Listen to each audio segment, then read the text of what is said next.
네. 자, 554페이지의 계약법 강론 보겠습니다. 자, 여기 앞부분에 이제 매매 특성, 매매 계약의 특성 이런 거 이제 여러분들이 좀 읽어주시고요.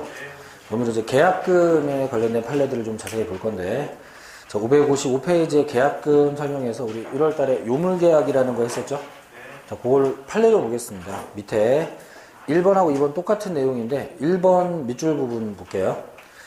자, 계약금을 지급하기로 약정만한 단계, 거기까지 형광펜 쳐놓을게요.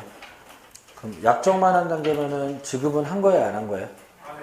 안 한 거예요. 계약금 계약은 요물계약이라서 이렇게 약정만 하고 지급을 안 하면 계약금 계약은 성립도 안 된 게 돼버립니다. 자, 이렇게 되면, 자, 그러면 제일 끝에 가보면, 그 밑줄 부분 제일 끝에, 자, 민법 규정에 의해서 계약 해지할 수 있는 권리가 발생하지 않는다고 나오죠?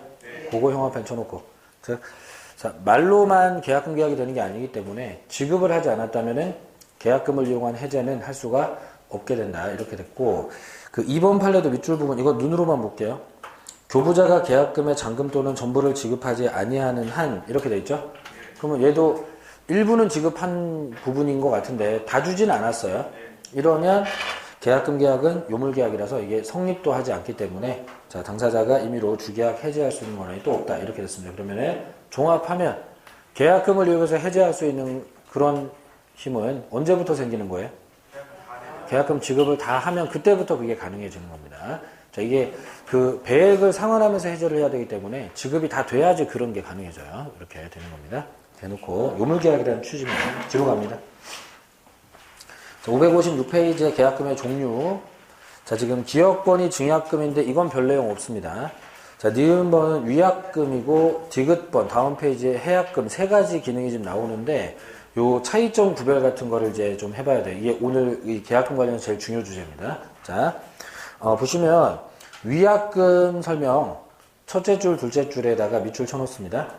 계약금이 위약금으로서 효력이 발생을 하면 당사자 사이에 특약이 있어야 돼요.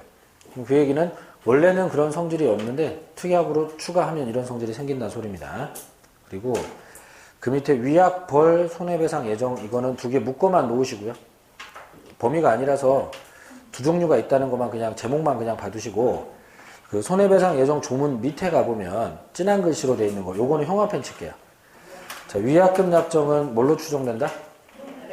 손해배상, 예정으로 추정된다. 이게 무슨 말인지를 좀 이따가 알아보겠습니다. 자, 그리고 다음 페이지 꼭대기에 디귿번 둘째 줄에 요건 1월 달에 이미 표시를 좀 해놨을 거예요. 계약금은 해약금으로 추정된다. 이게 지금 비교가 돼야 되는 겁니다. 아까 위약금은 뭘로 추정된다고요? 손해배상 예정으로 추정된다. 계약금은 해약금으로 추정된다. 이게 구별이 되면 돼요. 자, 그러면 일단 이 용어적인 부분 일단 먼저 하고 중간에 껴있는 판례 좀 보고 이렇게 하겠습니다. 칠판 보세요. 자, 일단 계약금. 이 계약금의 성질이 이제 세 가지 성질이 생겨날 수 있게 되는데 일단 첫 번째는 증약금인데 한자예요. 그냥 계약 체결의 증거 기능으로 쓰이는 돈.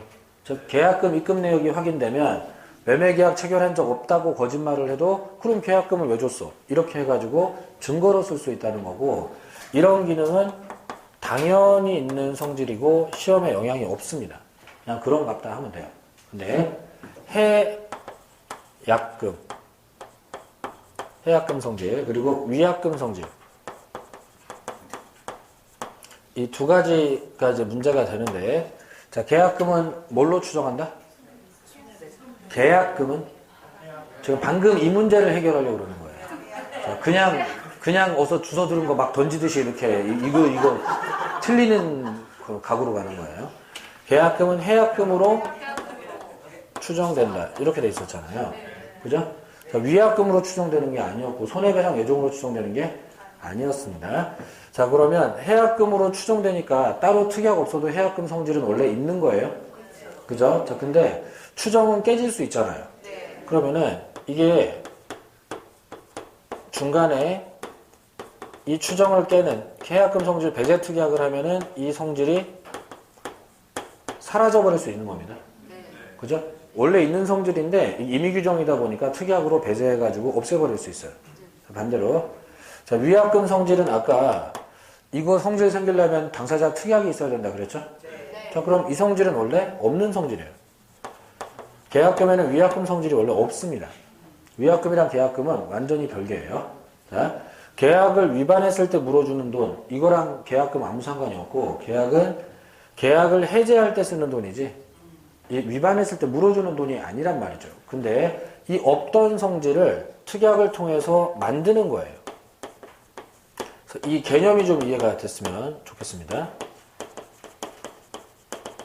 그래서 출발이 잘 돼야 돼요. 계약금에 뭐 증약금 빼고 원래 기능은 해약금이지 위약금이 아닙니다. 자, 근데 자, 있던 성질은 특약으로 제거를 할 수 있고 제거 안 하면 그대로 있는 거고, 없던 성질은 특약으로 추가를 할 수 있고 추가를 안 하면 없는 거고. 만약에 해약금 배제 특약은 했고 위약금 추가 특약을 했으면 성질이 위약금 성질만 남게 되겠죠? 네. 그죠? 네. 그리고 아무 특약도 안 했으면 해약금 추정만 되고 있을 테고요. 요렇게. 그러니까 이거 막 여러 가지 경우의 수가 나올 수 있겠는데, 근데 그러면 원래 뭐였는지를 잘 알면 돼요. 원래는 뭐였다? 원래는 해약금이었다. 그리고 저거는 특약으로 바꿀 수 있는 거죠. 그리고 원래 없던 성질인 위약금 성질은 특약으로 추가할 수 있는 거고. 자, 그러면 자, 시험에 문제 나올 때 계약금은 뭘로 추정된다 그래야 돼요? 계약금은 해약금으로 추정된다 이래야 되고, 위약금으로 추정된다 그러면 X예요. 자, 이렇게 해야지 맞고, 이렇게 하면 X입니다. 자, 그냥 뭐 추정되던데 이렇게 하면 안 돼요, 이거는. 자, 지금 비슷한 점이 많기 때문에. 그리고 위약금은 뭘로 추정된다고 할까? 손해배상 예정. 손해배상할 금액을 미리 정해놓는 손해배상 예정으로 추정된다. 이렇게 하지 맞는 말이고, 우리가 배우지도 않지만 비교 개념은 위약벌이에요. 그래서 위약벌로 추정된다 그러면 X 이렇게 되는 이런 건데, 요거는 시험 범위가 아니기 때문에 자, 뭐가 뭐로 추정되는지 기본을 잘 해 두시고, 이게 일단 기본입니다. 그래서 그냥 대충 뭘로 추정된다 이게 아니라 계약금은 해약금 추정, 위약금은 손해배상 예정 추정. 그리고 이걸 하는 이유는 궁극적으로 시험에서 이런 장난을 치기 때문에 그래요. 계약금은 아무 특약이 없으면 손해배상 예정으로 추정된다. OX. X. 왜? 자, 계약금은 해약금으로 추정된다 그래야 되고, 특약이 있으면 위약금 성질이 생기면서 손해배상 예정으로 추정될 수도 있어요. 하지만 특약이 없는데 손해배상 예정으로 추정될 수는 없는 거예요. 그죠? 이렇게 된 거예요. 근데 이제 이 문장이 시험에 나왔을 때 손해배상 예정으로 추정되는 게 있었어. 요렇게 된단 말이에요. 그러니까 자, 주어 목적어가 연결이 엉망으로 돼가지고 끝에 말만 외워놓고 손해배상 예정으로 추정되는 게 있었어. 맞아. 이렇게 되면 이제 이건 틀리는 겁니다. 그러니까 자, 요 문장에 대응을 하려면은 기본 문장이 잘 돼야 돼요. 이거는 아무래도 두 개가 짬뽕되어 있는 형태의 문장이기 때문에 자, 요 기본 문장이 잘 돼야 됩니다. 그래서 계약금은 뭘로 추정된다 그래야 된다고? 아무것도 없으면 해약금으로 추정된다 그래야 돼요. 이거 일단 말 내는 거 뭐 외워서도 풀 수는 있어요. 하지만 요 개념 상호관계가 원래 있는 성질과 없다가 생기는 성질, 자, 요거를 잘 구별을 해 주시 바라고, 자, 이걸 사례로 내면은 함정에 또 빠뜨리는 방법이 또 따로 있어서 이걸 배워볼 건데, 자, 556페이지 하단의 판례 3개 중에 1번 판례가 지금 방금 한 그 얘기예요. 1번 판례는 그대로 두시고 2번 판례 별표칩니다. 그리고 3번 판례는 참고. 자, 그리고 2번 판례는 밑줄 부분에 형광펜을 쳐볼게요. 자, 위약금으로 하기로 하는 특약이 없는 이상, 그리고 마지막 부분에 계약금이 위약금으로서 상대방에게 당연히 귀속되는 건 아니다. 자, 그렇게 해놓고, 자, 이 얘기를 오늘 계약금 얘기 주력사항으로 좀 해보겠습니다. 자, 이제 손 놓고 칠판 보세요. 지금 써드리는 필기는 여러분들 요약집 같은데 올해 새로 만들면서 다 필기 추가시켜 놨고요. 그리고 준비 다 돼 있으니까 일단 이해만 해봐요. 오늘은 뭘 외우자는 게 아니라 이거 처음 배우는 거니까 제가 말하는 건 딱 하나예요. 여러분들이 실무에서 계약금으로 뭘 해봤을 텐데 그게 책에서 배우는 놈이랑 다른 성질을 갖고 있을 거예요. 그게 뭐가 달라지는 건지 그것만 알아내면 돼요. 그럼 이제 외우는 건 나중에 하기로 하고, 자, 그 차이만 딱 찾아내면 됩니다. 자, 보겠습니다. 손 놓고 잘 보세요. 자, 좀 빨리 쓸게요. 자, 갑이 을한테 3억의 집을 팔았습니다. 계약금은 보통 10% 정도 주죠? 보통 관행대로 그냥 3천만 원 이렇게 지급했어요. 그리고 이 사람들은 다른 어떠한 특약, 특히 위약금 특약을 하지 않았습니다. 자, 그러면 이 계약금은 해약금 기능만 하고 있겠죠? 자, 그럼 이제 어떻게 되냐? 자, 갑이 채무불이행을 하지 않더라도 을이 해제를 할 수 있냐 물어보면, 자, 이런 상황에서는 보통 합의해제 말고 딴 거는 안 되는 건데, 계약금이 없다면 그렇겠지만 계약금은 해약금, 해제할 때 쓰는 돈으로 쓸 수 있으니까, 자, 그러면 해제가 가능하죠? 대신에 갑이 잘못한 게 없는데 해제를 하는 거기 때문에 을은 계약금 교부자. 그러면 을은 자기가 지급한 3천만 원을 포기해야 돼요. 자, 저 돈을 포기한다면 이유 없이 해제도 가능합니다. 자, 요로라고 있는 제도, 해약금. 그리고 을이 채무불이행을 하지 않더라도 갑은 지금 계약금 걸렸기 때문에 해제가 가능하고, 대신 잘못한 것도 없는 을한테 지금 해제를 하는 상황이기 때문에 그럼 갑은 계약금의 배액을, 즉 6천만 원을 제공. 그럼 이제 받은 거 3천에 자기 돈 3천이 묻어가는 거죠. 자, 이렇게만 하면 이유 없이 그냥 야, 너 별로야, 꺼져. 이렇게 해도 되는 게, 이러라고 있는 돈이 계약금입니다. 주로 가격이 오르거나 내리거나 할 때 더 큰 손해를 피하기 위해서 이 계약금을 이렇게 활용을 하게 되는 거라고 제가 1월 달에 이거 알려드렸죠? 이게 계약금의 원래 기능, 해약금 기능이에요. 특약으로 이러지 말자 할 수 있지만 일부러 그렇게 배제하지 않으면 원래 이건 되는 거예요. 이렇게 되는 거예요.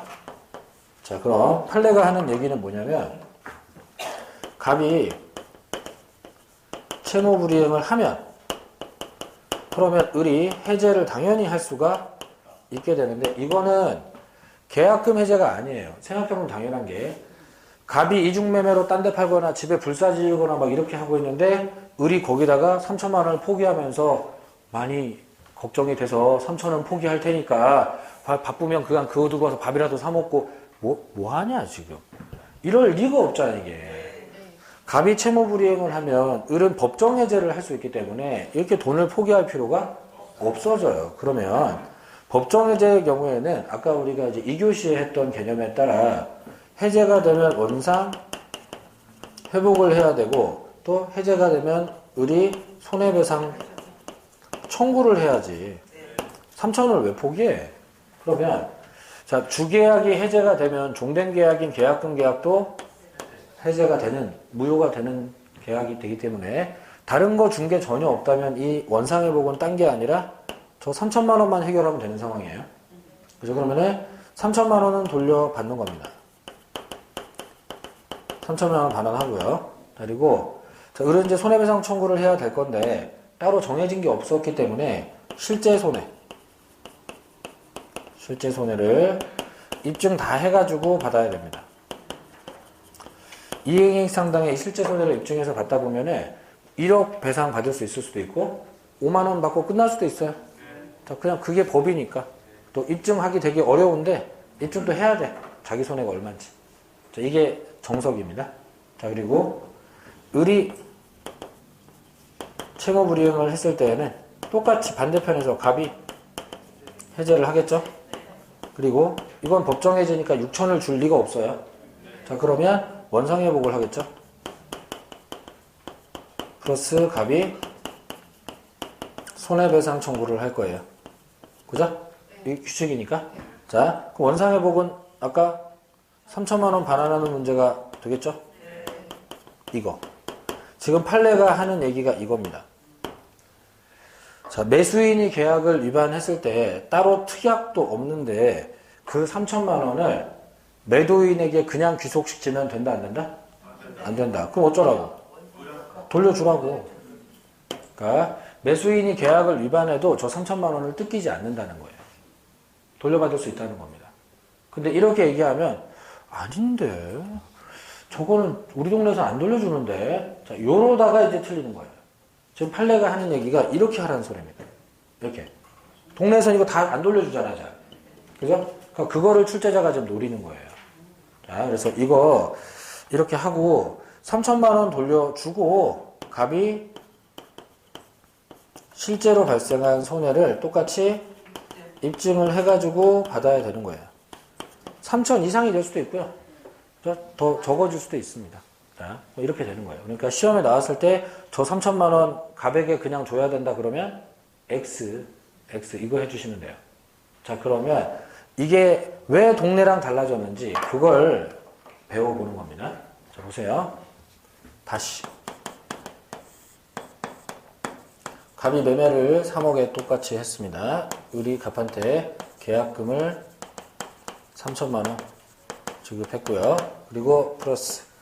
자, 이번에는 위약금 특약을 해보겠습니다. 자, 이 위약금 특약은 계약금이랑 원래 아무 상관이 없어요. 아무 상관이 없고 통상의 위약금 특약은 계약금이랑 상관없이 할 때에는 정액으로 해요. 정액. 자, 계약을 위반하면 1억을 물어주기로 한다. 이런 식으로. 그렇게 하는 게 위약금 특약이에요. 그렇게 하면 좋은 점이 뭐냐면 미리 정해놨으니까, 즉 손해배상할 금액을 미리 정해놨으니까 입증을 안 해도 돼.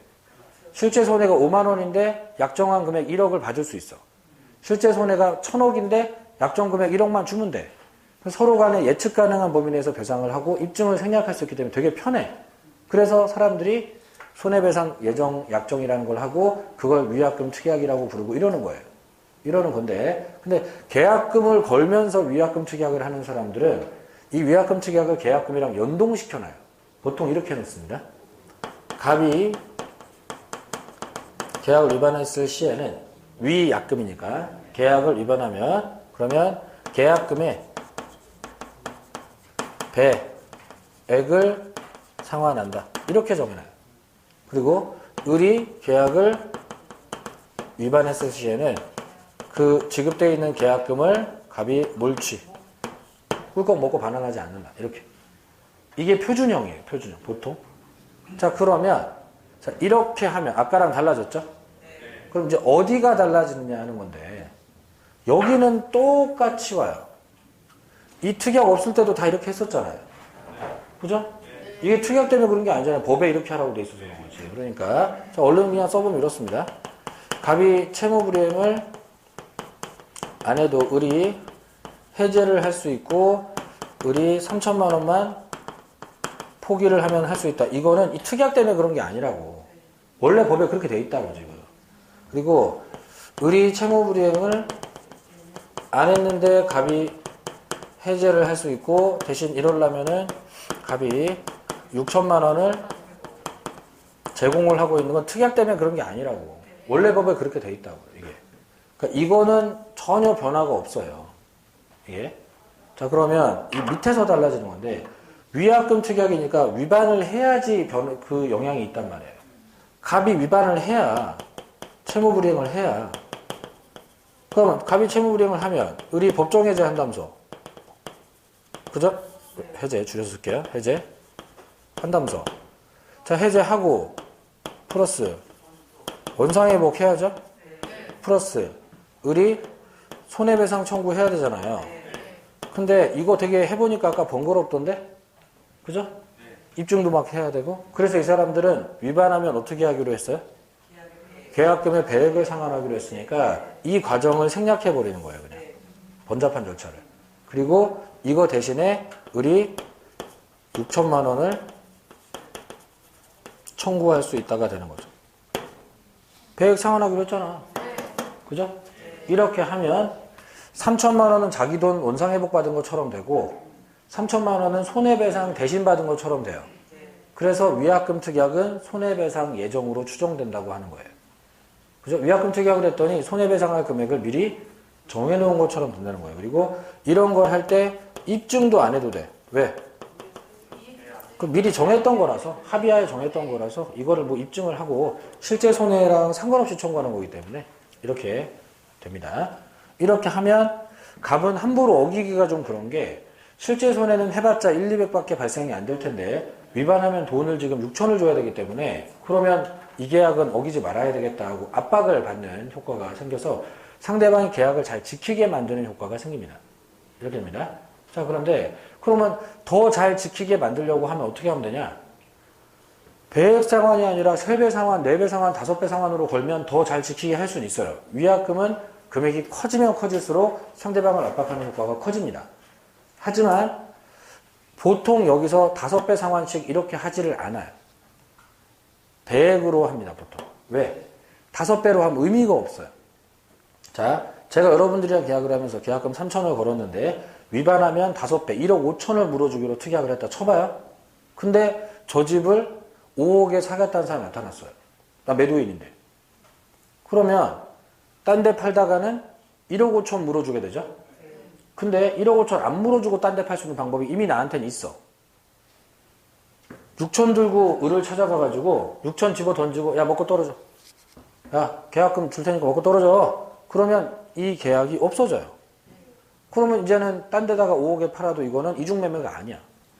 첫 계약을 해제하고 지금 파는 거니까. 그러면 여러분들이 갑이면 6천 주고 해제하고 딴 데 팔 거예요? 아니면 그냥 딴 데 팔았다 1억 5천 물어줄 거예요? 6천 주고 끝내놓고 가면 되잖아. 그러면 내 돈 3천밖에 안 들잖아. 왜 바보같이 위반했다가 특약대로 1억 5천을 물어주게 돼? 그거 안 한단 말이야. 그러면은 계약금의 원래 기능 때문에 이 특약을 5배 상환, 6배 상환으로 올리는 게 실효성이 없다고 지금. 그러다 보니까 맥시멈이 배액인 거예요. 그래서 우연히 금액이 똑같아졌어요. 배액. 근데 이게 완전히 다른 금액이라는 걸 알아야 돼요. 자, 저기도 6천이 있고 여기도 6천이 있지만 이건 완전히 다른 거예요. 자, 포인트를 잘 보세요. 해제를 하는 애가 돈을 포기하고 있어, 여기서는. 해제를 하는 애가 그 문제의 6천을 제공하고 있다고. 그러니까 해약금 기능에서의 그 3천, 6천은 내는 돈이에요. 포기하거나 주는 돈이라고. 근데 여기서는 해제를 하는 애가 돈을 받고 있어요. 그러니까 금액이 똑같아가지고 그게 그건 값으로 자꾸 이렇게 되는데 근데 사실 완전히 다른 돈이에요. 주는 돈이냐 받는 돈이냐. 완전히 달라. 그래서 금액이 똑같다고 그게 그거 이렇게 하다가 그러다가 이런 실수를 하게 되는 건데 자, 을이 채무불이행을 하면 갑이 해제를 하겠죠? 네.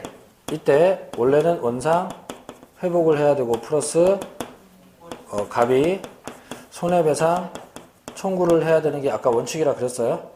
하지만 번거로워서 특약 정해놨죠? 이거 대신에 갑이 어떻게 해요? 3천만 원을 몰취하잖아요. 그죠? 그럼 얘도 보니까 해제를 하는 애가 돈을 뺏어 먹잖아 지금. 그죠? 동네에서 이렇게 하고 있는 거라고. 그죠? 동네에서 이렇게 하고 있는 거야. 근데 그건 그러면 계약금은 원래 그렇게 하는 겁니까? 특약을 해서 그렇게 된 겁니까? 특약을 해서 그렇게 된 거지. 근데 지금 특약도 없는데 계약금은 원래 그런 거지. 이렇게 해버리면 이제 훅 가는 거라고. 요 부분에서. 계약금이 원래 그런 건 이런 건데 여기도 3천이 있지만 이거는 내는 돈이라고. 받는 돈이 아니고. 이 구별이 돼야 돼요. 그럼 출제자가 특약 있는 거 내요? 없는 거 내요? 특약 없는 거 내는 거예요. 왜? 특약 있는 걸 내면은 동네에서 어깨너머로 배운 사람도 답을 맞출 수 있어. 하던 대로 그냥 하면. 근데 특약 없는 걸 내면은 배운 놈만 맞추겠지. 이렇게 되는 거야. 그러니까 특약 없는 게 나왔을 때 내가 그냥 동네에서 하던 대로 훅 해버리면 저길 틀리는 거죠. 판례도 있고. 이렇게 된단 말이에요. 그러니까 자 이게 자 동네에서 위약 계약금을 이런 식으로 쓰고 있는데 그거는 원래 기능이 아니에요. 특약으로 추가된 기능이에요. 그 법에 원래 있는 기능은 이 하얀색 부분이 법에 원래 있는 기능이고 특약을 해서 이렇게 추가될 수는 있습니다.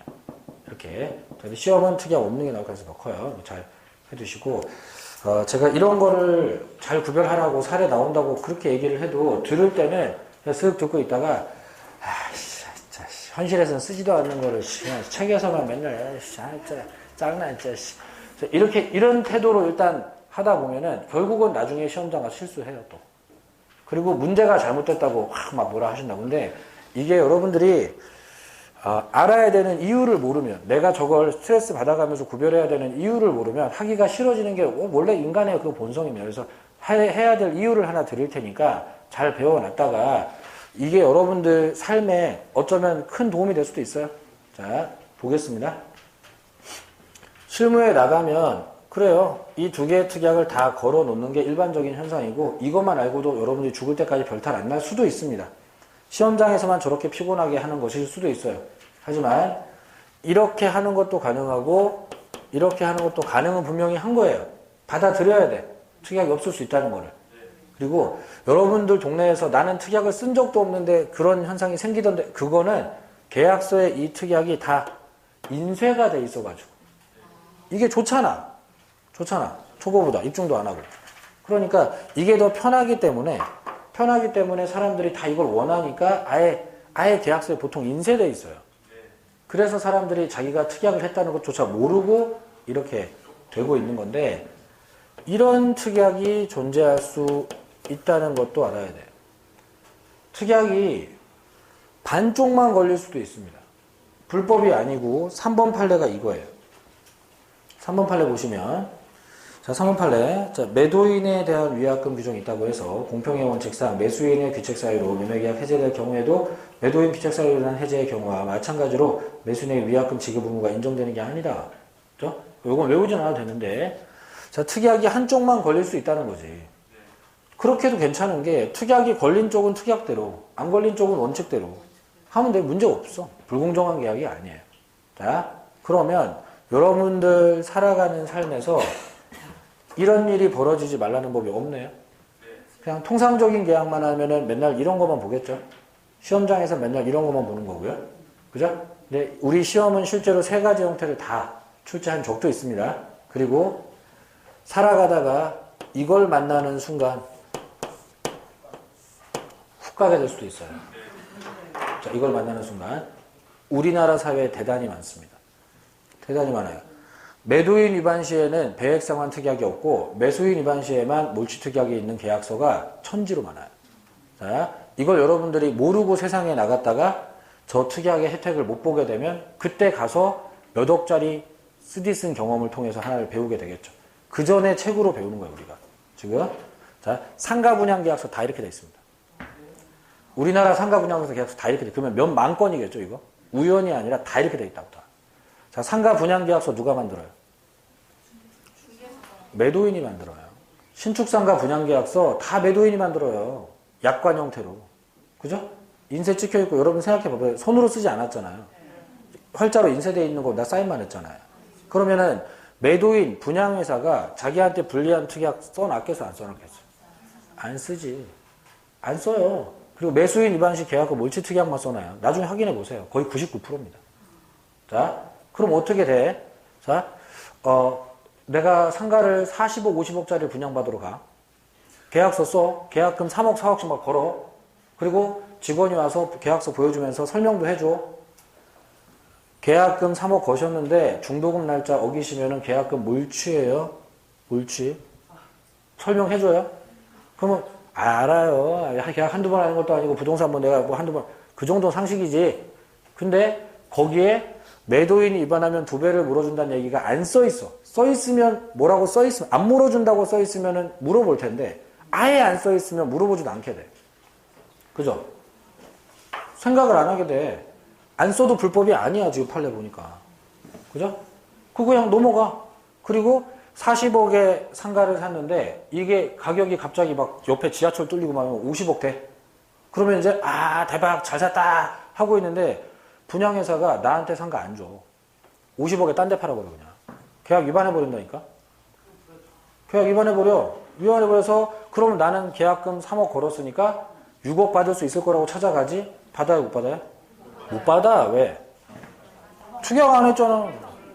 특약 안 했잖아. 특약 안 하면 어떻게 돼요? 이렇게 돼요. 내가 준 계약금만 돌려받고 입증해야지 손해배상 받아요. 입증하려면 소송해야 돼. 소송 비용 들어가지. 입증해봤더니 500만 원. 끝. 그거예요 그냥. 그러면 난 6억 받을 줄 알았는데 원금만 돌려받고 500 받으려고 소송 대법원까지 가요 지금. 뭐 하는 거예요 지금. 그리고 난 다음에 대법원 가보면 판사가 그러길래 처음에 계약서 쓸 때 위약금 특약 하셨어야죠. 이렇게 나간다고. 그러면은 지금 2억 얼마짜리 교육을 받는 거예요 지금. 인생에.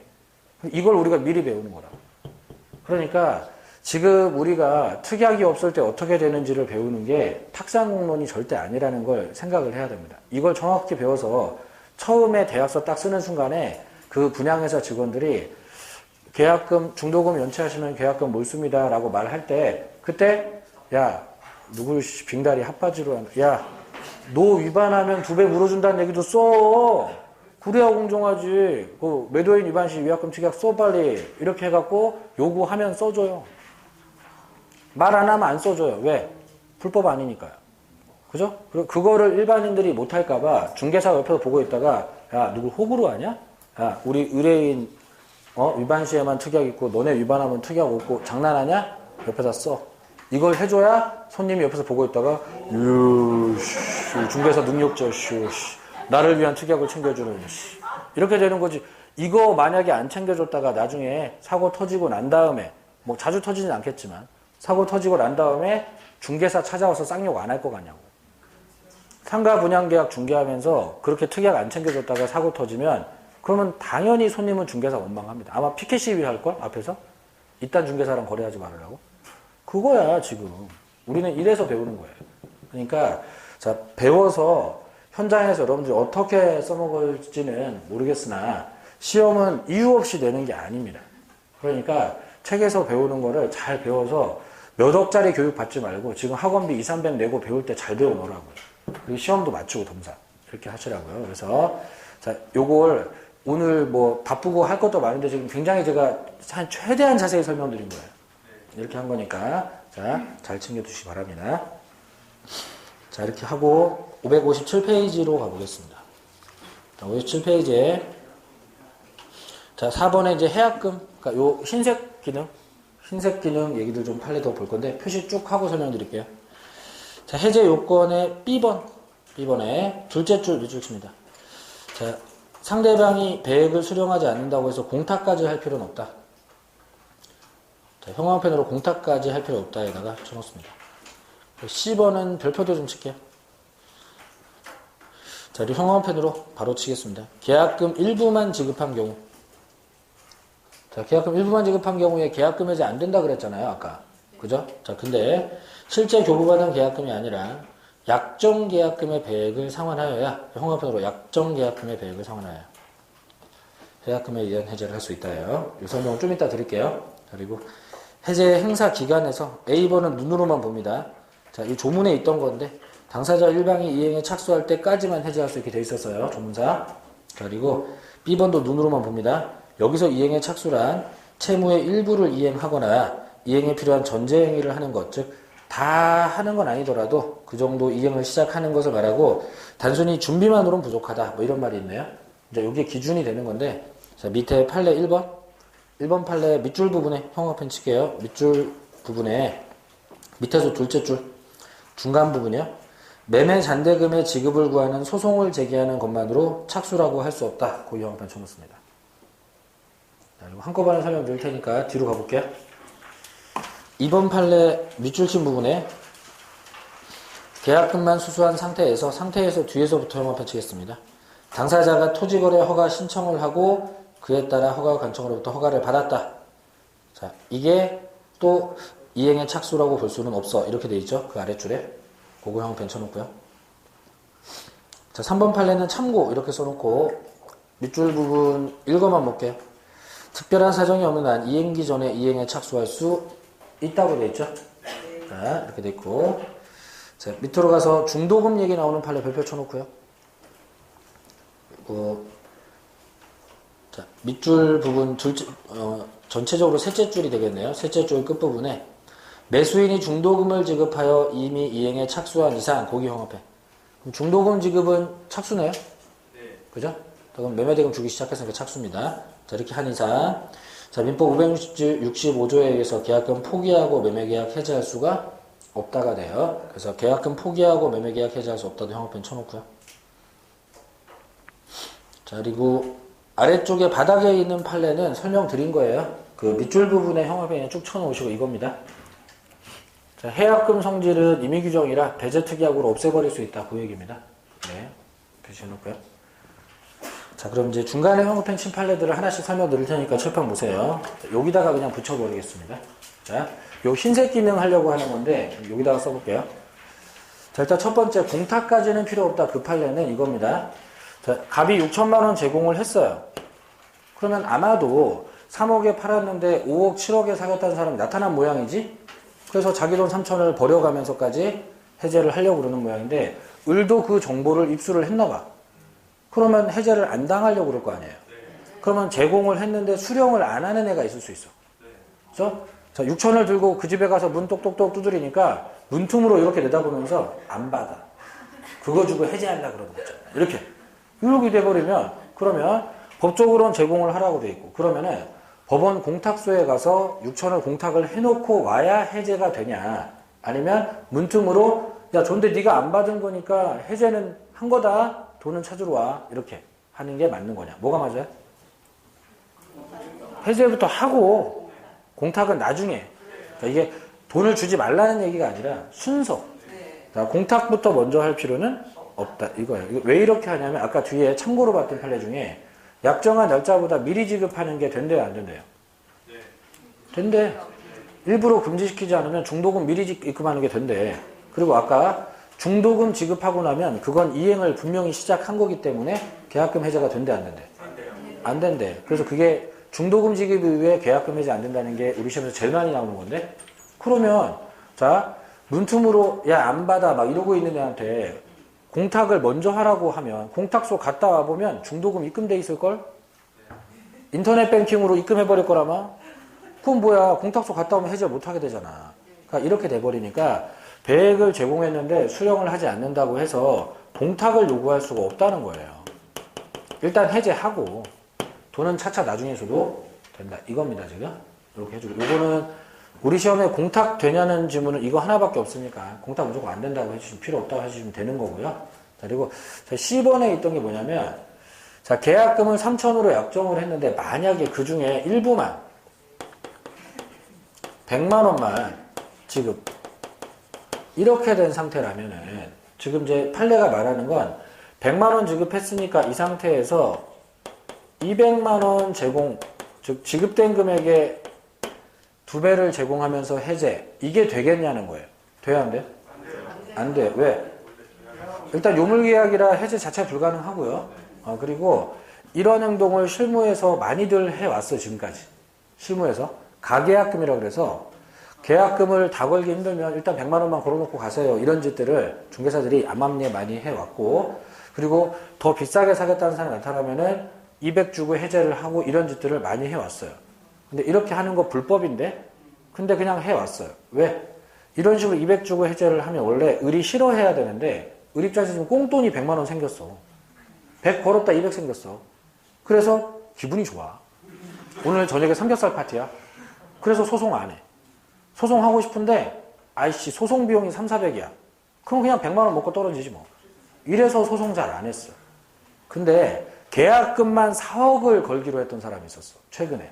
2014년에. 40억짜리 땅을 사면서. 그리고 가계약금 1,000만 원을 걸었었어요. 근데 매도인 놈이 2천만 원 들고 해제를 해버린 거야. 그러면 이제 매수인 입장에서는 계약금이 4억이면 8억을 들고 와야지. 8억을 들고 와야지. 무슨 2천도 장난하냐? 이렇게 된 거예요. 자, 그러면 이제 몇 억씩 돼버리니까 이 소송할 만 하잖아요. 그래서 법원에 갔더니 판사가 야, 지급금액 곱하기 2로 해제 그따 소리 하지 마. 요물계약이고 이건 되도 않는 얘기야. 이렇게 해버린 거예요. 그리고 문제가 된 실제 사건에서는 처음에는 100만 원만 지급했었는데 나중에 추가로 2,900만 원을 지급했어. 실제 사건에서는 이제 3억 9천을 더 지급한 거예요. 그러면 약정계약금 전액이 다 지급됐죠? 그리고 이제 법원에서 이러고 있는 거예요.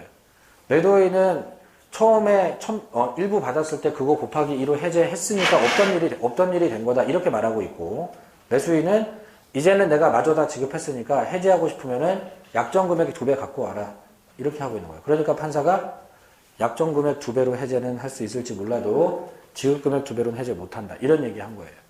그래서 두 가지를 조심하셔야 돼요. 일부만 지급된 상태에서 약정금액 2배로 해제 그렇게 하라는 게 아니고요. 일부 지급 상태에서는 해제가 안 돼요. 근데 이제 나중에 마저 지급이 됐으니까 그때는 이게 다 이렇게 되고 나면은 이거 기준으로 6천 제공을 해야죠. 이렇게 해야 되는 게 이게 맞고 이건 절대로 아니라고. 일부 지급금액 곱하기 2로는 해제가 절대로 안 된다. 이 소리입니다. 지금.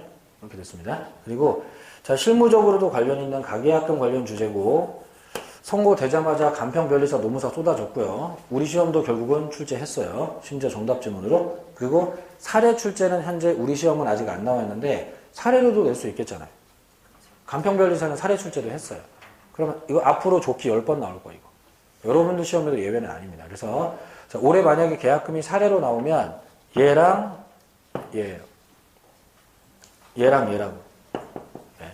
아까 그러니까 실무적인 계약금에 관련된 문제에 치중된다면 당연히 이 두 가지 중에 하나입니다. 그러니까 잘 챙겨 두시기 바랍니다. 그리고 조문상 계약금 해제는 당사자 일방이 이행을 착수하기 전까지만 가능한데, 그래서 아까 중도금 지급 이후에는 해제 못한다 그랬죠? 근데 그러면 그 외에도 착수라는 게 있을 수 있냐 해서 중간에 있던 판례가 대금 청구 소송을 제기한 게 착수냐. 근데 이게 자, 대금을 청구하는 건 이행을 시작한 게 아니라 권리를 행사한 거예요. 그죠? 아까도 비슷한 얘기도 하는데 달라고 하는 거랑 주는 거랑 달라요. 그죠? 자, 이행의 착수는 전부가 아니라도 좋으니까 의무를 이행하기 시작해야 돼. 돈을 주거나 등기를 주거나. 그래서 중도금 주는 게 그래서 착수인 거예요. 근데 대금 청구는 뭐예요? 돈을 달라고 이행의 청구지 이행의 착수가 아니잖아요.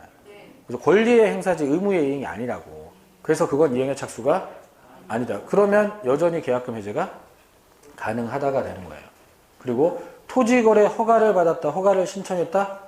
그거는 매매계약이 유동적 무효인 시절에 하는 행동이잖아요. 그럼 매매계약상 의무가 아직 생기지도 않던 시절에 하는 이 행동이 이행의 착수가 될 수는 없다는 거죠. 그럼 여전히 계약금 해제가 가능하다. 자, 그래서 현재 우리 시험은 중도금 지급 이후에는 계약금 해제가 안 된다. 요것만 좀 신경을 쓰시면 되고, 그 외에는 계약금 해제가 다 가능하고 있습니다. 이렇게 하고 있습니다. 그래서 착수냐 아니냐 주제로 낼 때는 그 3개 판례, 중도금까지. 자, 토지거래 허가 신청, 중도금 지급, 그리고 그 대금 청구 소송 제기, 이 3가지 구별하는 쪽으로 내고 있고요. 사례 간다면 제가 볼 때는 이쪽이 더 이렇게 보입니다. 이렇게 좀 해주시기 바라고. 자, 뒤로 가보면은 559페이지에 비용 부담, 균분해서 부담하는데 합의하에 조절 가능하고요. 매매계약 효력, 동시 이행하는데 합의하에 조절 가능합니다. 추가되는 내용 없고요. 560페이지에 과실 취득, 원래 인도 전에 매도인이 인도 후에 매수인이 과실 갔는데 대금 지급 끝나고 나면은 매수인이 과실 가질 수 있고 항상 돈이 있는 반대편에 과실 가져가게 해주라고 그랬어요. 자, 여기도 추가되는 내용은 없고요. 자, 매수인의 의무는 자, 돈 주는 시기는 물건 받는 시기 같은 시기에, 돈 주는 장소는 물건 받는 그 장소에서 공평하게 동시에. 만약 물건을 먼저 받았다면 돈 줄 때는 이자 붙여서 주고, 그렇게 공평하게. 자, 이렇게 읽어주시면 되는 거니까 얘네들은 추가되는 내용 없으니까 그냥 조문들 확인해서 읽어주시고요. 쉬었다가 담보 책임부터 보도록 하겠습니다.